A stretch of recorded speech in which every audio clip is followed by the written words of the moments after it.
So I've just got back from 61 days of cycling North Italy with the Cannondale Topstone 3, and I thought I'd just do a video with my experience with it. So I got the Cannondale Topstone 3 from a dealer in England for £1,050.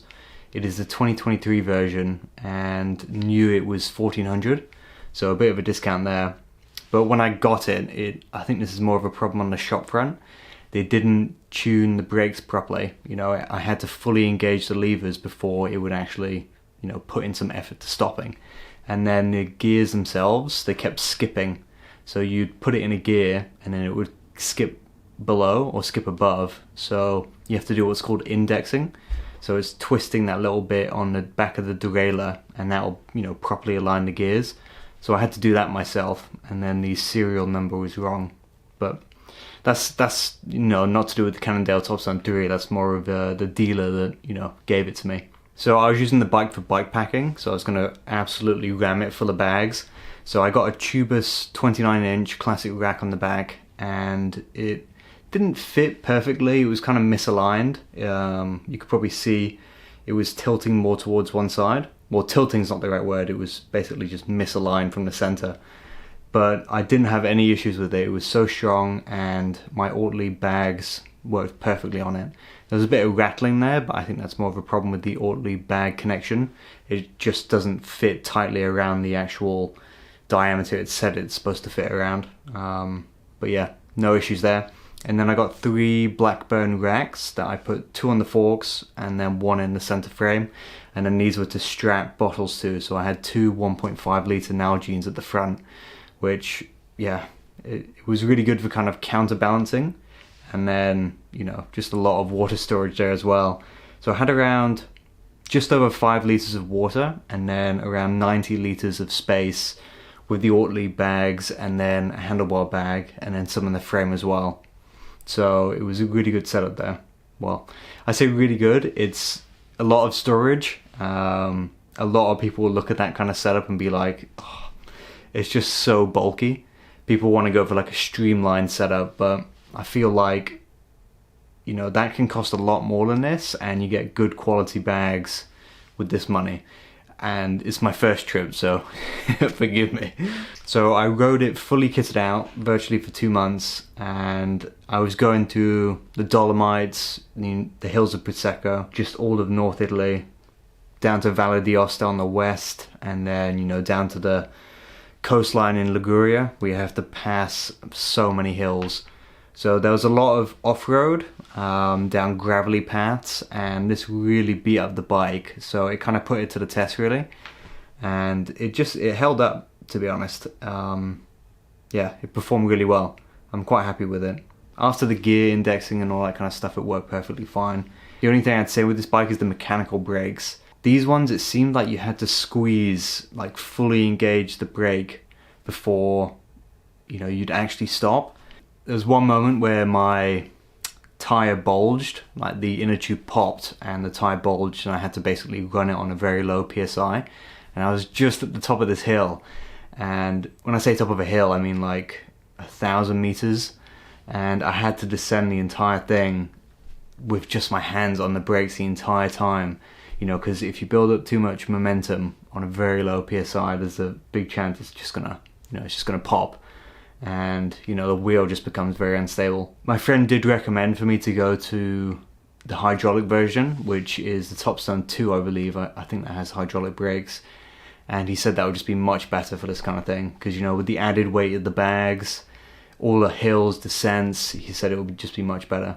And I ignored him because it was cheaper to get the Topstone 3. And then I also believed that from other people's stories, they said it was easy to fix mechanical brakes out on the road, you know, when you go to bicycle shops and things. I didn't really want to sit tight in a place for a few days while the hydraulic brakes got fixed, or maybe the guys weren't specialists enough to do it.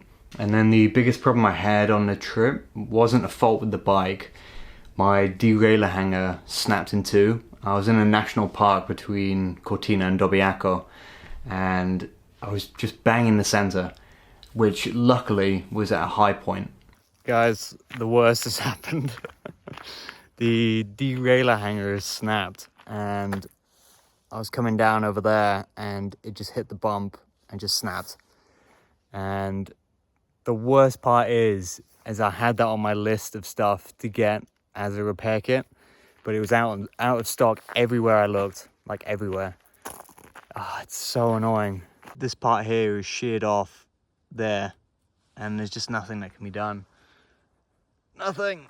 So I had to take the chain off, cable tie it directly to the frame, and then roll the bike to the next town, which is Dobiaco. And it was about 20 kilometers to get from where I was to there, and then head to a bike shop. And then I managed to get a single speed chain fixed. And the thing with a single speed chain is you have to run it aligned with the gears.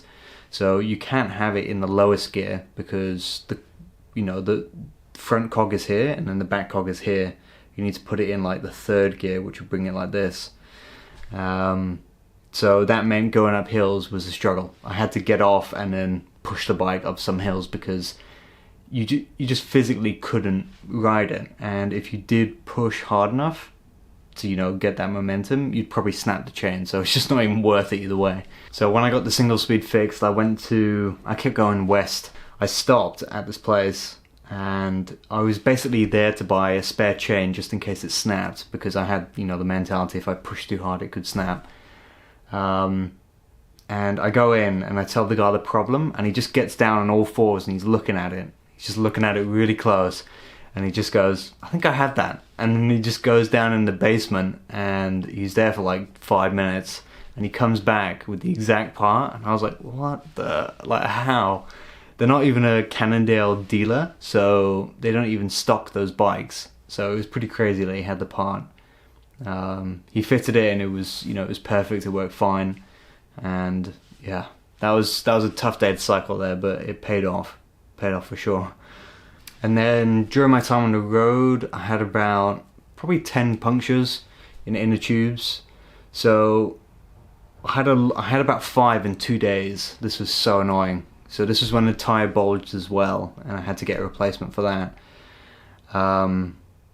But yeah, just so many. And I figured the problem was I was pumping up too much. I got about 20 kilos on the back and then like 10 on the front. Probably a bit more, to be honest. And it just kept popping when I pumped it up to 80%, of the tire pressure. So in the end, I basically just had my hand pump, and I would just pump the tires up as best I could with the hand pump. And when it just gets too much, that's when I stop. And that once I did that, it saw me through for the rest of the journey for the last 3 weeks, and I didn't get a single puncture. It's harder riding for sure because the tire's softer, there's more contact with the road and there's more friction. But if it meant I didn't have to keep stopping to sort these punctures out, then yeah, it was fine. So overall, the bike, yeah, I'm really happy with it. Handled really well the gears. You just have to kind of make sure you index them properly.